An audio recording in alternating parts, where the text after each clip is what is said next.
Hello everyone and welcome to AskAME.com. Today we're here with Barry the Big Dog Simon. Barry has been a fantasy football commissioner since 2005, runs a league called Friendly Fire, of which I'm a member.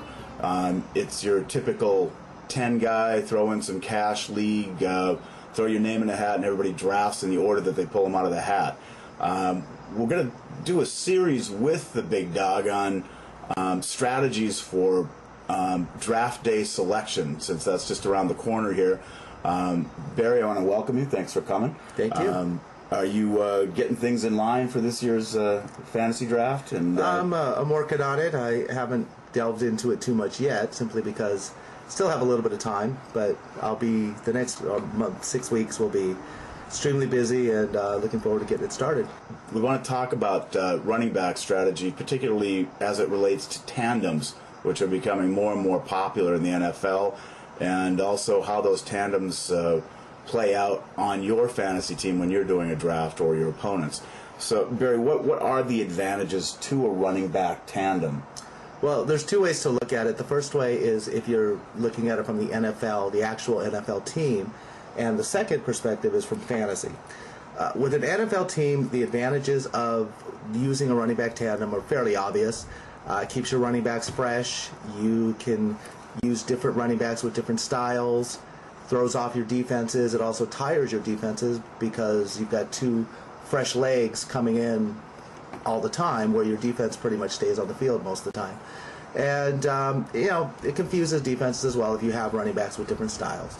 It's a copycat league, and since everybody's doing it, and effectively last year it looked like, having a fresh Reggie Bush coming in at the end of the season to spell a seasoned veteran is working. I mean, when the playoffs roll around. Yeah, the advantages from a fantasy standpoint, though, are the only real advantage from a fantasy standpoint as far as running back tandems go is later in the draft. When you get to the later rounds, it does leave a few more viable options at running back, whereas in the old days when they only had one main running back on every team, when you got to the later rounds of the draft, there was basically all backups. That's what you had to choose from, and they really only played if someone got injured or one down every 3 series or so.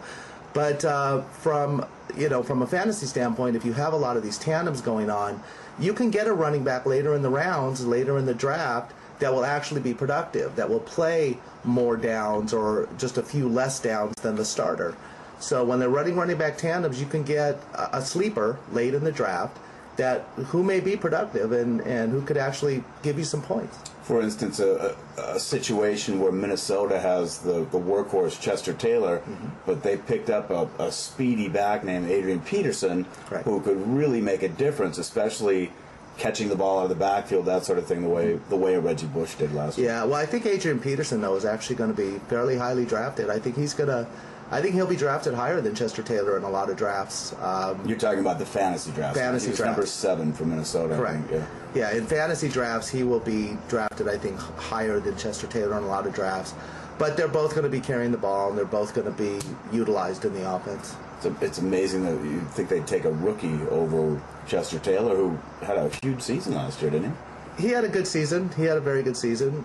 They're looking at upside. A lot of people, the one thing about fantasy drafts is you do have to project. You have to use projections. You have to try to decide and think about what a team might do when you don't know. And if you can guess right, it may be the difference between you having a very productive player and having a player that is on the bench most of the time. Sure. Let's reverse this. What are the disadvantages to the tandem running back situation? There really isn't very much disadvantage from an NFL standpoint, simply because, as we were talking earlier, it helps the offensive team keep things flowing and keep things fresh. But from a fantasy standpoint, it gives you several running backs not as productive. If you have bigger names that used to go right away in the draft, like Clinton Portis, he was a top 5 draft pick just 2 years ago, and other big name running backs that used to be the focus of the team, well, now they're not the focus. So it also makes it confusing from the standpoint of, as we were talking about Adrian Peterson, knowing who do you want to take? Who's going to be the focal point? Is it going to be Peterson? Is it going to be Taylor? And there's a lot of offenses out there running the tandem running back. Or Fred Taylor, Maurice Jones-Drew. Correct. Lots of those situations actually exist. Yeah.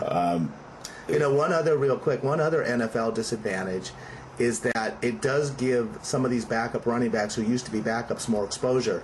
So you do run the risk of losing those running backs after the end of the season, simply because there are teams out there who need good running backs. And being that they've become more exposed, as in the case with Lamont Jordan. Lamont Jordan was a backup to Curtis Martin in New York.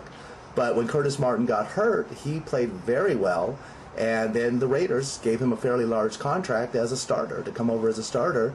And I think the next is going to be Michael Turner from the San Diego Chargers, simply because Turner had...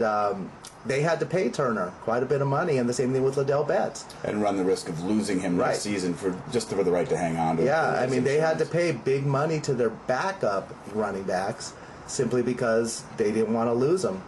Yeah. And it dents the salary cap from a football team. Which teams do you see using the tandem most this year? Well, there's going to be several teams using them. I went through this and counted about 12 teams that will primarily use a tandem. Quickly, those teams are Atlanta, Carolina, Dallas, Detroit, Green Bay, Jacksonville, Minnesota, New Orleans, the Giants, Tennessee, and Washington. And the last team which had actually planned to use a tandem was Oakland, with Dominic Rhodes and Lamont Jordan. But with Dominic Rhodes now being suspended for 4 games, Lamont Jordan's going to have the opportunity to take that job and make it his. But if he doesn't produce well in the first 4 games, then they will also go to tandem with Dominic Rhodes. Yeah, they definitely need some work with those Raiders, but they picked up a heck of a quarterback. Yeah. So we're going to run down 1 through 5. Okay. Who do you think, not in a tandem situation, will go first? LT will be the first to go in all drafts. Johnson, Alexander should I be think high. after LT, though, I think it really is a little bit up in the air. Larry Johnson's in a situation where he could hold out, and they're talking about their offensive line not being as effective with a couple of the losses they had this year. And I think the top pick will be LaDainian Tomlinson. After that, it's, in my opinion, it will be, and not necessarily in this order, but it probably will be Larry Johnson, Steven Jackson, Frank Gore, and Sean Alexander. Those should be the next 4 taken in whichever order each individual team owner thinks or projects the runner will be successful. And you think then we'll get to like the Clinton Portises and... I think actually Clinton Portis will be a second-round pick. I think after those first 5, you're still looking at I think some fairly prominent running backs that will still be around in the second round are going to be Willis McGahee, Thomas Jones, who had a good year with the Jets. I think he's going to last to the second round. We'll see how it goes, but I think Peyton Manning will go in the first round, not to come off of running backs, but that will take one of the draft spots in the first round. You see wide receivers going in the first round? Not if they're smart. But it happens. Oh, it'll happen. Yeah. Does, Someone will take either Steve Smith or Marvin Harrison or Chad Johnson in the first round. But I would be surprised. I mean, running backs are the lifeblood of fantasy, and the smart way to go would be definitely take a running back with your first pick and then look at who's available after that.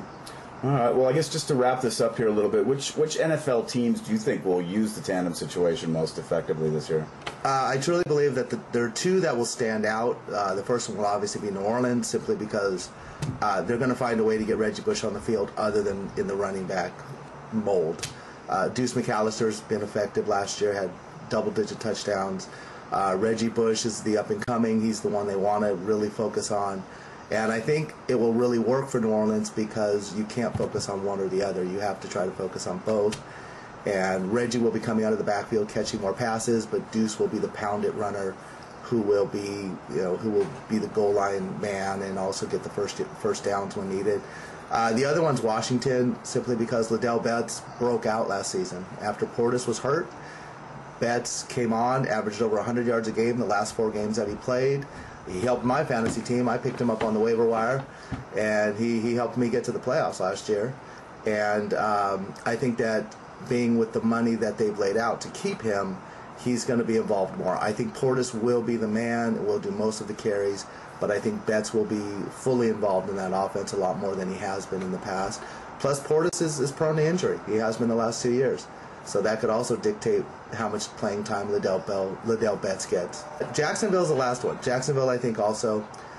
Maurice Jones-Drew had a breakout season. I don't know if projections for him are as optimistic this year, but I think that he's still a very good player, and I think that between him and Fred Taylor, they're also going to be pretty effective. I agree. Well, I thank you, Barry. I'm going to quickly run down for you. Barry's published, or about to publish, an article on, it'll be called Big Dog's Guide for Fantasy Newbies, and we'll be getting that up on the Big Dog blog shortly. We'll follow this up with further installments on tips for your upcoming fantasy draft. And Barry, I look forward to meeting you on the fantasy field shortly.